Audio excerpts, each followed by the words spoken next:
All right, we are recording.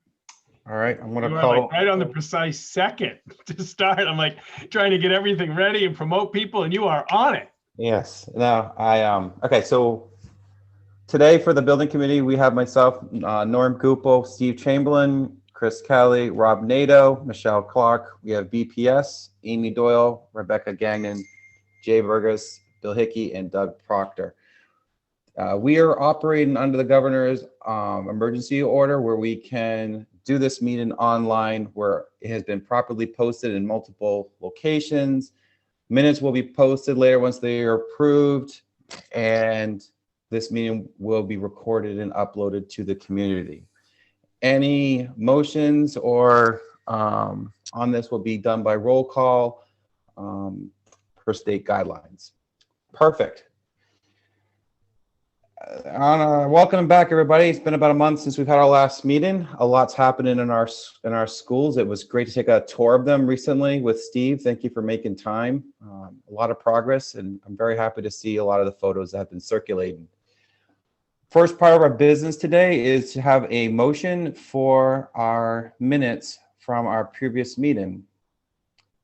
I'll make the motion. Perfect. I have a second. I'll second. Perfect. With that, I'm going to do a roll call to approve the minutes. I'll start with Steve Chamberlain. I approve. Okay. Chris Kelly. I approve. Rob Nato. Rob, you're on mute. An unmuted yes. Okay, I'm good. Yes. We have Amy Doyle. Amy Doyle, yes. Okay. Rebecca. Rebecca Gagnon, yes. All right. And Jay Burgess. Jay Burgess, yes. Did I miss Michelle anyone? Clark, yes. Michelle Clark, and then Norm Gupel's a yes. Perfect. So the minutes have been approved, and thank you very much for that, everybody. So next thing we're going to discuss on the agenda is, I gotta find the wonderful, pardon me, my agenda. Here we go. So let's discuss a review of bid results, calendar, costing, and other documentations from HL Turner and BPS since our last meeting, which was September 1st. Who would like to start just to give us an update on where we are on some things?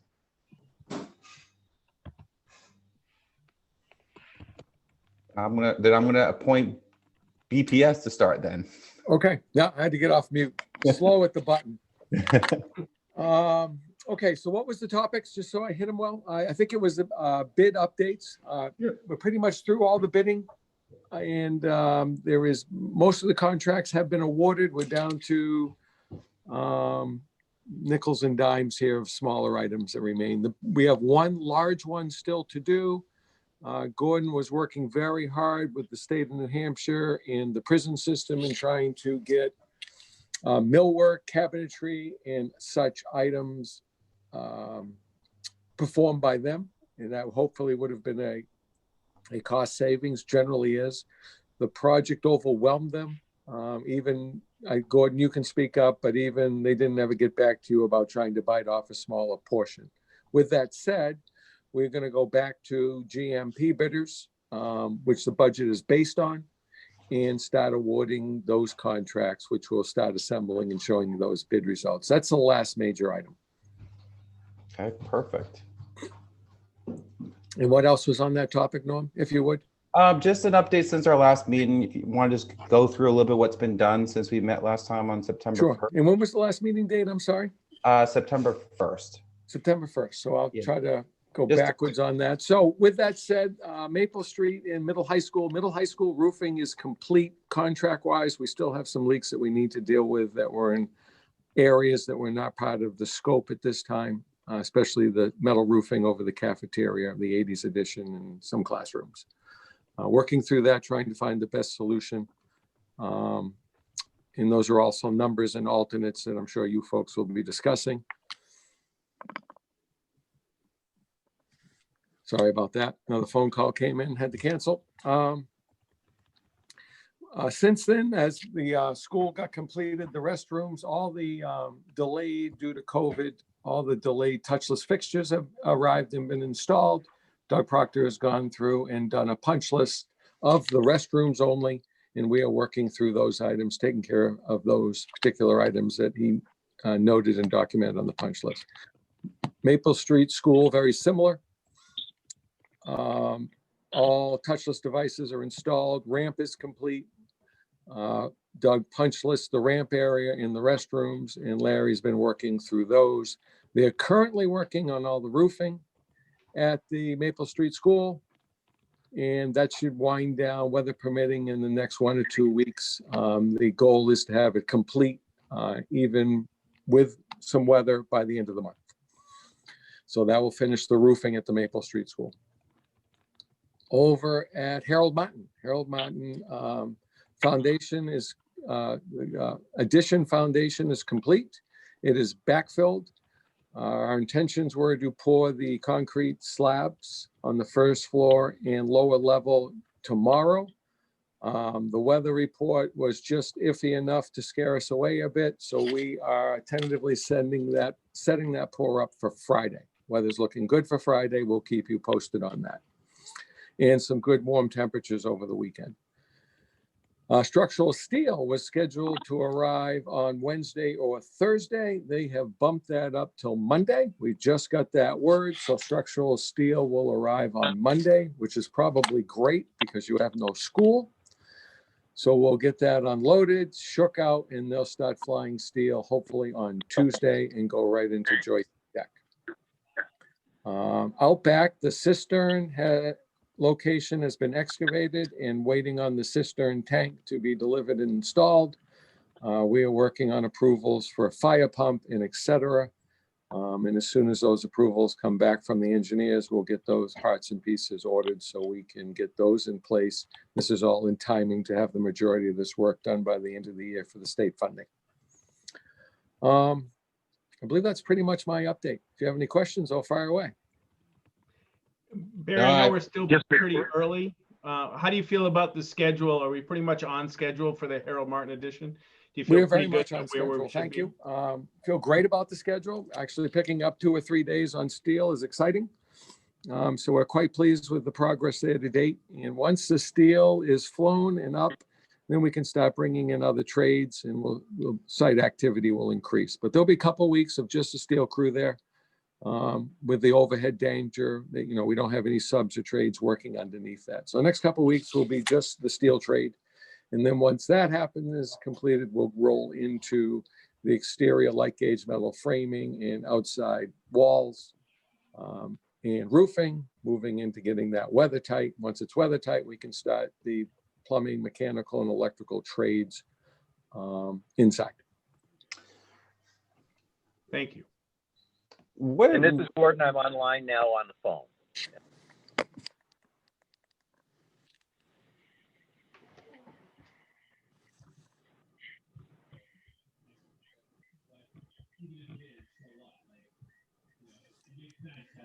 Did I lose anybody? Can you guys hear me? This is Gordon. Oh, Yeah, there you Gordon. are. Gordon, I can hear you. Okay, very good. That's all. Thank you. So we discussed a couple things real quick. We discussed a couple alternative solutions to make, I think it was 8,000, or there was another additional amount of money that we would have to invest in order to prevent all leaks. Have we determined which path we were going to be doing on the high school's roofs for that? I don't really think that's directed to me. We've provided the numbers and folks for you to determine what your best path moving forward is. I think, Steve, if I may, it was decided that we're almost at the point where I'm not sure if it can be completed this year. And if that's the case, you'd move it on to spring work. Steve had mentioned once it gets cold and freezing, leaks tend to dry up over there. And that will allow you to see exactly where you are further into the project dollar-wise, and then probably can make those decisions probably with more information in front of you.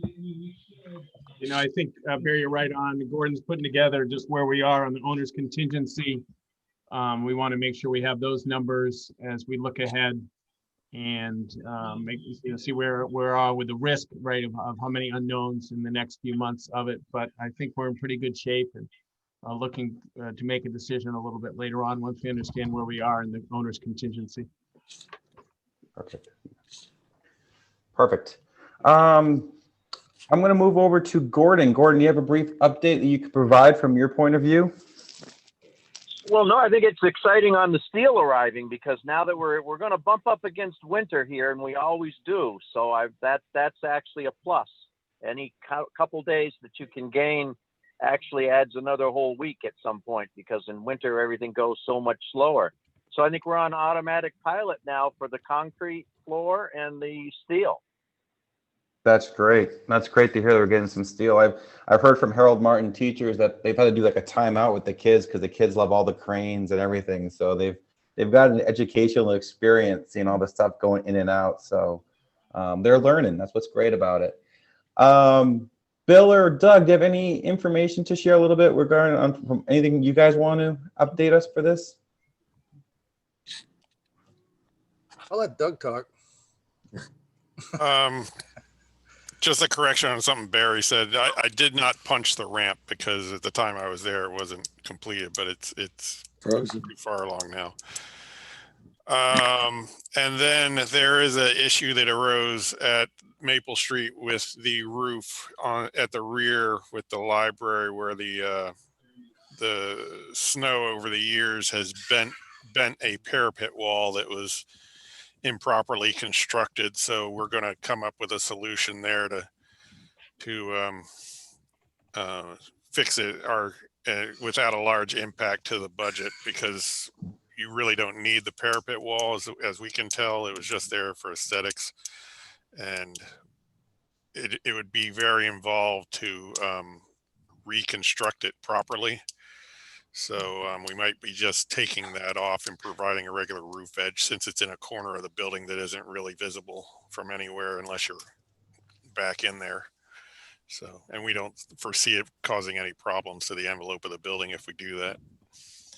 So that's about the only thing I have to add right now, I think. Perfect.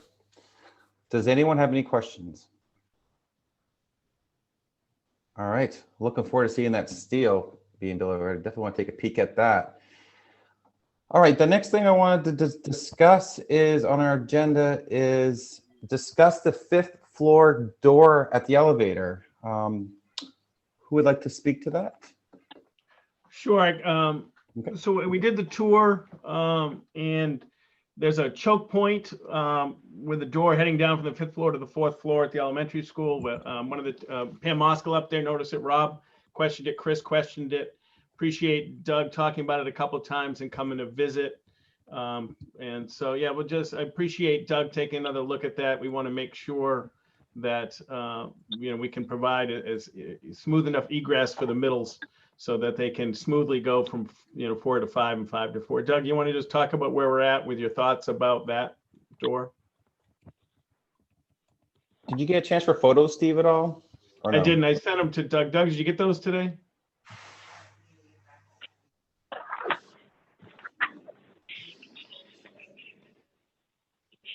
Can you? Yeah, I got the photos. I sent you a reply. Let me see here. I do my emails in the morning, Doug. I noticed that. Thanks for looking into this. Share screen. I shared the screen. I let you share a screen, so you're good to go. Perfect. So this is one of the photos. Can you see? Everybody see that? I'll do the head-on shot. Let's see. Oops. Sorry. So in order to construct the corridor back to the elevator, we had to reconfigure the front of the stair tower here. Previously, this was, I believe, glass doors. And just as an aside, we have in your project to replace all the doors, all the stair tower doors in the building, because none of them are code compliant. They're all glass. None of them are fire rated as required. They're just aluminum doors. So that's included in the project. As part of this, we reconfigured this entrance, and what was previously 2 doors went to 1 door because we had plenty of egress capacity from the floor. just looking at the occupancy on that floor, we can have 174 occupants by the room calculation. And with this door and the two at the other side, we are allowed to have 540 occupants on that floor. This door alone satisfies the width requirement for 180 occupants. But that aside, the concern is that with the middle schoolers going up and down the stairs during class changes, that the 3-foot wide door is not wide enough. Looking at it yesterday, yeah, that picture doesn't show us much. Looking at it yesterday, let me see if I have a better picture. Oh, I didn't download them. Hold on. Anyway, so the door has to, as you can see, the door is swinging onto the landing. It's held open by a electronic hold open that releases the door when the fire alarm goes off. The depth of the landing from the door to the stair is required to be a minimum of 4 feet. We provided 5 feet just for some transition space. What we've looked at is possibly increasing the door width to 3'6", 3'10", or 4 feet. 4 feet is kind of close when you get to the edge of the landing. So we might be doing a 3'10" door if we can. And that would increase this jamb, put this jamb over to here. So we have almost the width of the stairs coming down. The stairs right now at this location are 4 feet wide. So it gives plenty of space for the kids to get through. And I don't know if you have any other comment on that, Steve. No, I was just trying to figure out how big an opening that we can get in and stay within code. Obviously, we have to stay within code. And you had mentioned a 3'6", now 3'10", and or 4 foot, whatever it can fit. I like it if it aligns with the stairs, because that would make it, you know, both ways. But I get it if a 4 foot doesn't fit. I think, Yeah, if we went to 4 feet, we'd have to do a little bit of steel work on the handrails and stuff, and probably be better not to engage another trade in fixing this, I would think. But Barry could talk to that better than I could. Come on, Rob. from a use perspective, the widest possible opening we can have there would be the best. I mean, the reality of the day-to-day operation is we got 100 people on each side of that door that go through it in about a 3.5 to 4 minute span of time. So, you know, what was there before was ideal, and Well, Rob, the choke point is either here or it's the top of the stairs, because on this side of the stairs, it's a guardrail. So you're forced to go down the stairs. So it's whether it's wherever we put the choke point. right. So now to get it as wide as the stairs, how wide is that? it's about to here where I have my cursor. Yeah. Barry, can you talk about the steel work necessary to put a 4 foot door? Doug, is that just cutting down the handrail? Yeah, it's just modifying the handrail and making sure we have enough handrail extension to meet code at the top of the stair. Yeah, so Doug, if you can confirm that by going to a 4 foot door, we still have a room, enough handrail at the top of the stair to meet code. We certainly could do that. Really, for your analysis, you folks, you need to think about what that 3'10" to 4 foot door, that 2 inches is worth. It will involve another trade in a slightly larger door. The slightly larger door and frame is probably not a whole lot of money. We're in an unusual door size, so it's relatively a custom door to speak. So it might be a few $100s more on a door and frame for the 2 inches. And then the steel, I'm going to guess, is, I don't know, Doug, is it just one railing on one side? It's just one handrail. Yeah, so it's a few $100s plus some paint. So you're looking at well under probably $1,000 for that 2 inches. And really, it's just you folks decide whether that 2 inches will make that kind of difference to you. Barry, once we go over 3'6". Aren't we into a custom door anyway? Once we go We to are. 4 We feet, are. We're in the 4 feet custom or door. 310, either one. Yep. Yeah. I really agree with Rob. If we could align the 4-foot door with the 4-foot stairs, I think that makes it smooth, and it's going to be here for a few years, I suspect. So, Hopefully longer than that. at least get an estimate on it, because I like the idea of 4-foot, and just the kids traveling straight through. I agree. Can you give us a number on that for to do? I know you're gonna need a little bit of research on that, but Yeah, we need a little bit of research, but Doug can give me the information I need. Doug, do you need to do any final I need to go. confirmation that the 4-foot door in fact will work? I need to go back and check the dimension on that handrail. Right, I didn't we have have it. to I have didn't have so a much- tape with me. Right, we have to have so much handrail above the last tread, correct? Correct.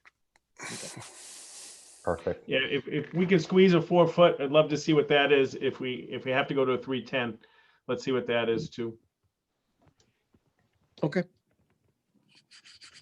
Perfect. And I appreciate your work on it. I appreciate Rob and Steve bringing it to our attention. I'm not in the high school a lot, and they're in there a lot, and so they obviously saw something there that we can hopefully look at. So, thank you both for bringing it to our attention. Well, I just appreciate. I wish some of these conversations. I think Rob would too, and Chris in 1997, 1998. I mean, there were some decisions that they didn't go back on that were, we fixed.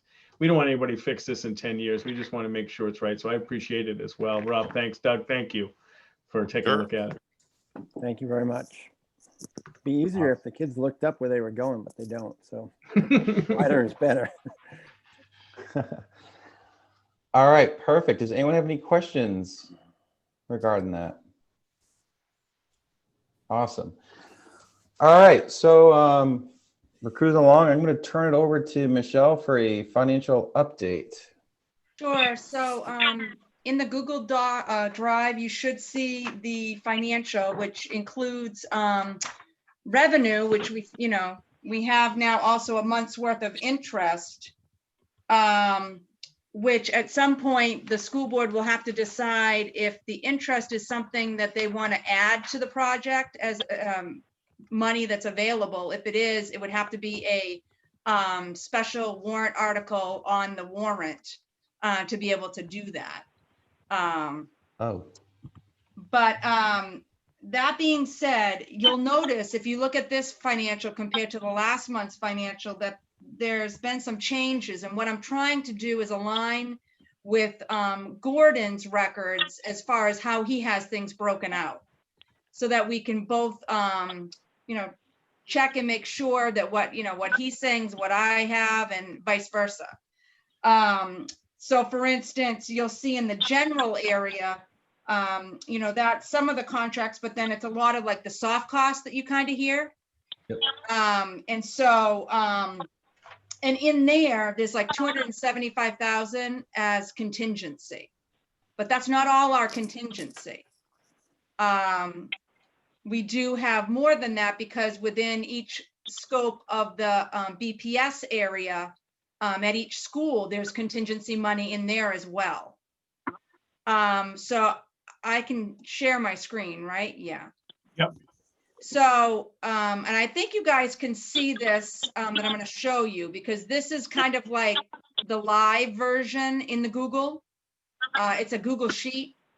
So this is what I usually print out for everybody, but what I did is I created another tab on here to kind of track the contingency. So you can see that the 275 is what I talked about a little bit ago. There's also contingencies up here with the amounts I just referred to in the BPS. And then there's 20,000 contingency in the sprinkler project. Got it. So altogether, we have $510,000 available in the contingency that we haven't spent yet. And Okay. as we spend things, this will get factored in. Another thing to point out, like for instance, on here is you'll see, so in the budget that Gordon had, he thought it'd be 25,000 for, this is the Preddy Flaherty Yep. contract. So we went over with that. So you'll see over here, sorry, I'm trying to go with my arrows. You're gonna see a minus. So what we'll have to do is as things come in, we will have to shift money from, like, let's just say this bond council, this is how much it cost us to do the 5 million. So because there's not as much work to do the balance, we're gonna have money here that we're not gonna use. So Got we'll it. be able to shift this to cover this, as well as down here, you can see that this didn't cost us as much as what we had.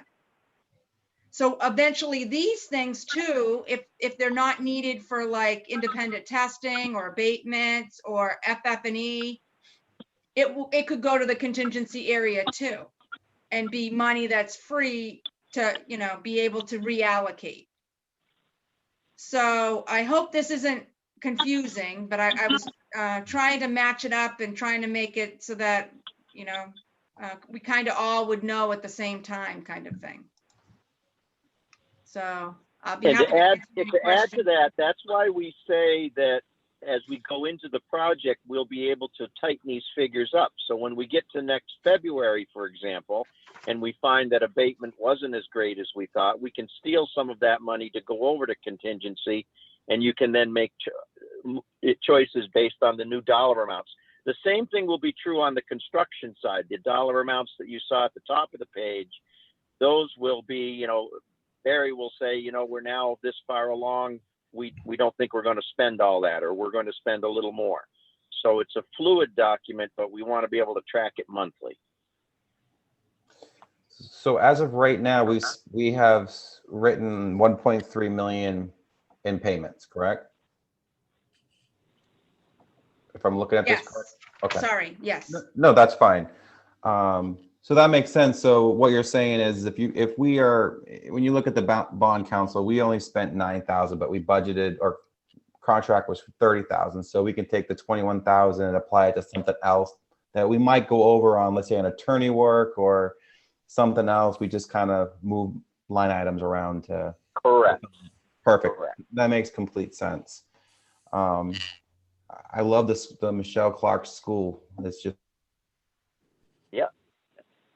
Because we've talked about in our Monday meetings, the timeline to make some decisions because of giving BPS time to order. For example, if we're going to go to extra flooring, we want to give them some space to order that. And I think, Bear, you keep talking about January is probably a big month for us to make some decisions, to give you the on-ramp to have everything ready to roll.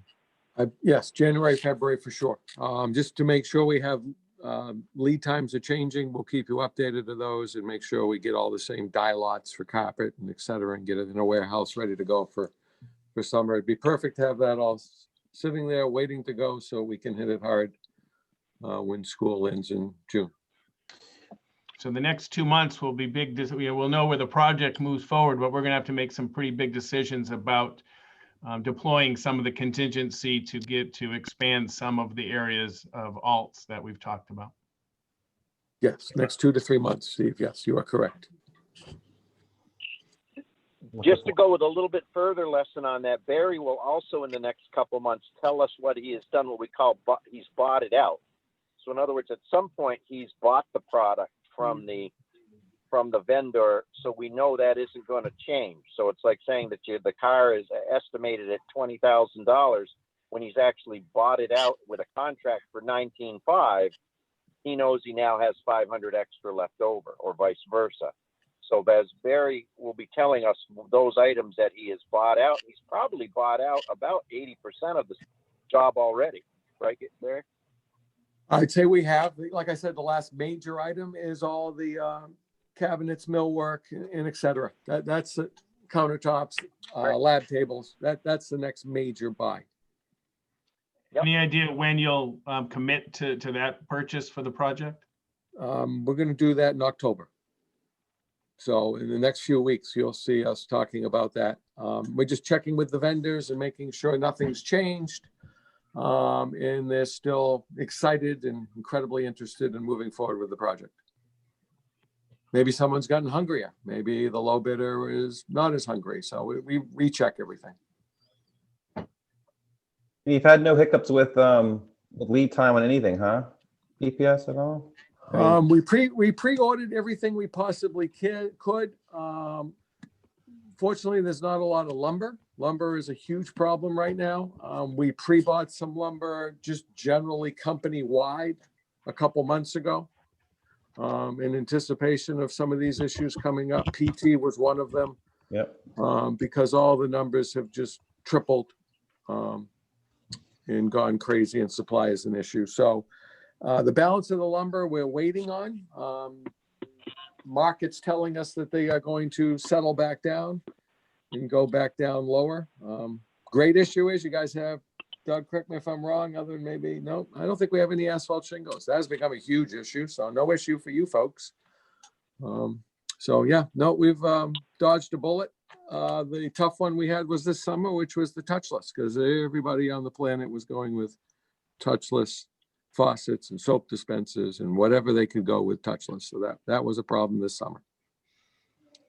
Awesome. Does anyone have any questions?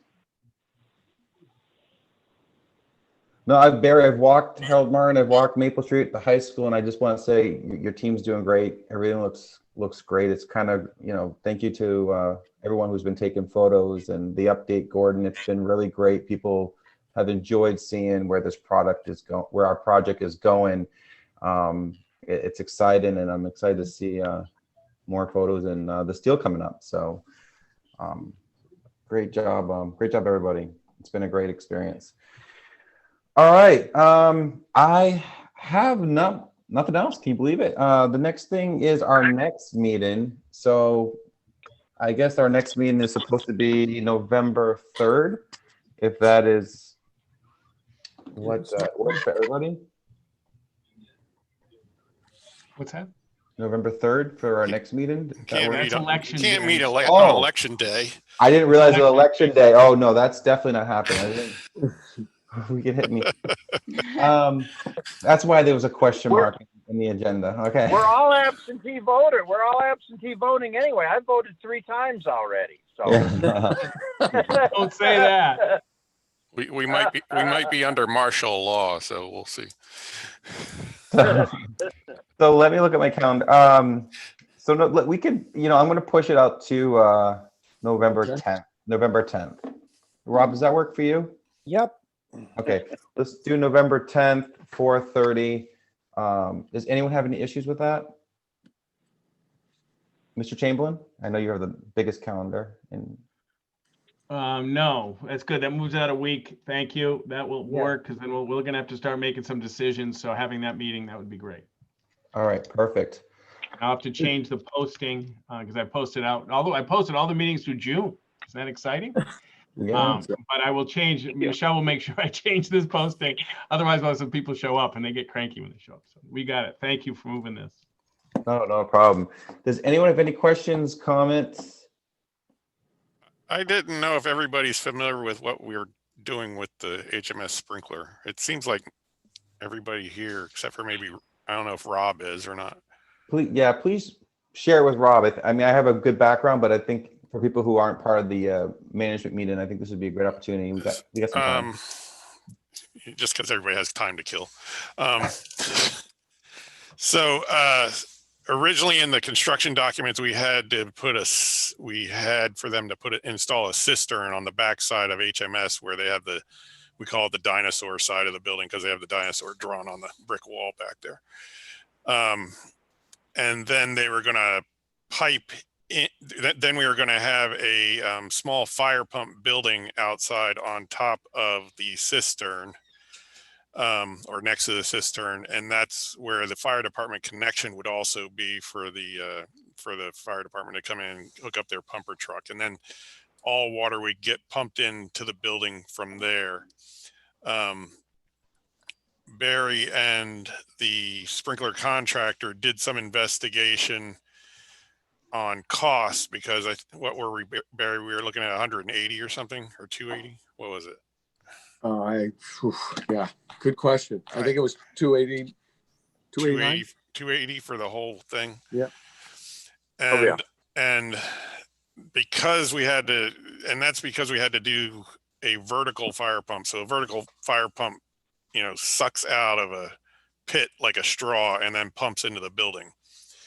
Those fire pumps cost more than a horizontal fire pump, where a horizontal fire pump has the water source higher than the pump and then just pushes the water through the pipe as opposed to sucking it out and pushing it.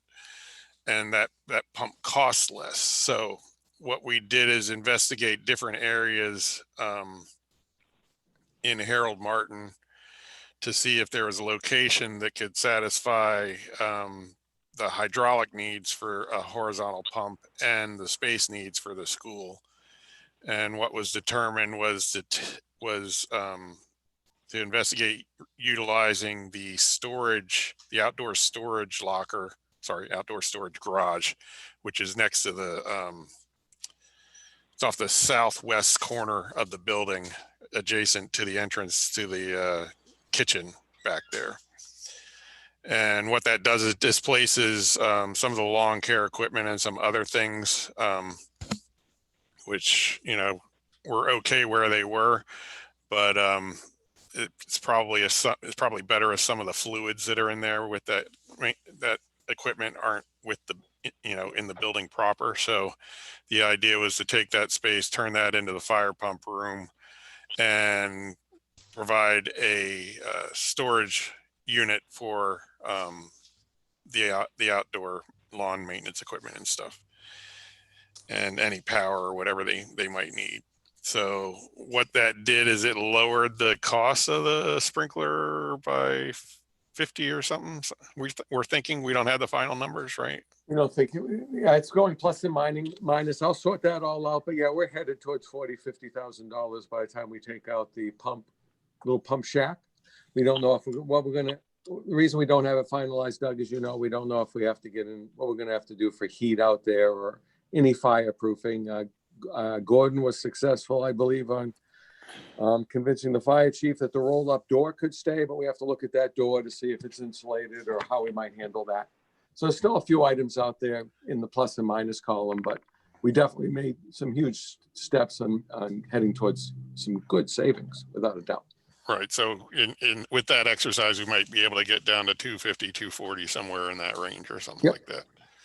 And also, Doug, you save money on the fire door at the extension, right? Because of the sprinklers. That wasn't little money either. Oh, the firewall. Firewall, sorry, right? Because we were able to, we were able to pull out. So because we weren't sure if we were going to have a sprinkler system or be able to afford it, we had to install a firewall between our addition and Harold Martin School. We were able to, once we knew we were going to the sprinkler, we were able to pull that out, and I think we got a $20,000 credit for that. 19,800. Yes. Yeah, that's good stuff. That's really good stuff. So the sprinkler cost keeps coming down, and hopefully, we'll be able to get that that state grant if everything works out, and then it'll come down even further. So. Yeah, great work. That's great to hear. Does anyone have any questions? I have just two quick questions. Michelle, you already did a journal entry to credit the district for the money we took out of our general fund to pay for some of this bond. You already moved that. Remember how and actually, we did it in a couple chunks, because at the end of the year, we had to kind of move what was due at the end of the year, kind of to match up with the audit. And then since then, we've paid a few bills, and we just did another big amount. So all has been paid back. Awesome. And that's an easy thing to do because it's all able to be done electronically by the treasurer, which makes a big help. Perfect. Awesome. And then how much was the interest we received? Was it 535? Is that what I'm seeing on the sheet? Is that? Yep. Okay. Perfect. Okay. That's all I need to know. Does anyone else have any other questions or comments? Perfect. Okay. So next thing is one's Gordon and we have one person attending. I'll open public comment or questions now. Perfect. All right, so there's no questions, there's no comments. I'm going to close public comment. And with that, I hope everyone has a very good rest of the week. This meeting is now adjourned until November 11th or 10th. 10th. 10th. Perfect. Good work. All right, Thank have a good you. one, Oh, everybody. nice short meeting. Yeah. Record. everybody. Norm. Bye. Thank you. Bye. Thank you. Bye. Bye-bye.